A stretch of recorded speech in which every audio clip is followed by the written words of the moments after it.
आता 1.5 एकराचा आरकेचा प्लॉट शुक्रवारी संध्याकाळी अज्ञात चोरट्यांनी 40 ते 50 क्विंटल माल चोरून नेला।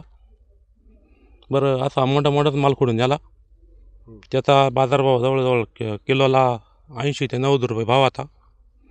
त्याच्यावर पोलिसांनी काही कारवाई करावी। मी ललित धोंडराम भोसले, सारोळे खुर्द। आमचे बंधू जितेंद्र अशोकराव भोसले यांचा SSNचा 2 एकराचा प्लॉट आहे। त्याच्यातून अज्ञात व्यक्तींनी 2 ते 3 दिवसापूर्वी 20 ते 25 क्विंटल द्राक्ष चोरून नेलेलं आहे। त्यामुळे आजच्या बाजारभावाप्रमाणे 1.5 ते 2 लाखाचं नुकसान झालेलं आहे।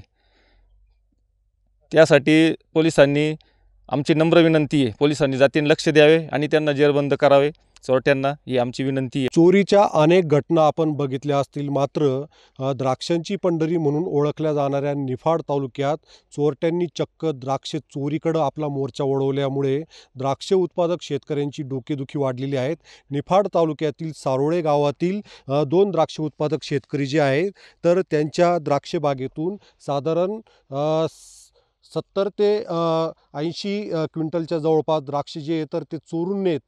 साधारण आज जर बाजारभाव जर बघितला तर तो 70 ते 80 रुपये किलोला इतका चांगला बाजारभाव मिळत आहेत। आणि त्याच्यामुळे ह्या दोन्ही शेतकऱ्यांची जर आपण आर्थिक नुकसान बघितली तर साधारण 4.5 ते 5 लाख रुपयांच्या जवळपास द्राक्ष जे आहे तर ते चोरून नेल्यामुळे आर्थिक नुकसान झालेले आहेत।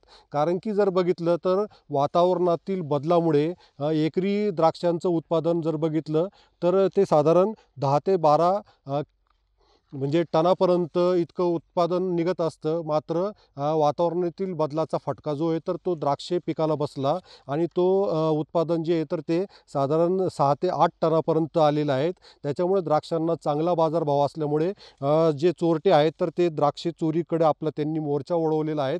त्याच्यामुळे आता अशा पुन्हा घटना होऊ नये यासाठी जे तर पोलिसांनी ह्या चोरट्यांचा बंदोबस्त करावा आणि ह्या चोरट्यांवर कठोर कारवाई करावी अशी मागणी जी आहे तर ती द्राक्ष उत्पादकांकडून केली जात आहे। उमेश पारिक, TV9 मराठी, निफाड, नाशिक।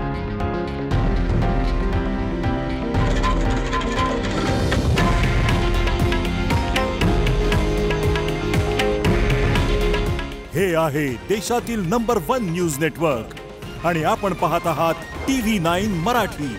काळजी तुमची, हित महाराष्ट्राचं।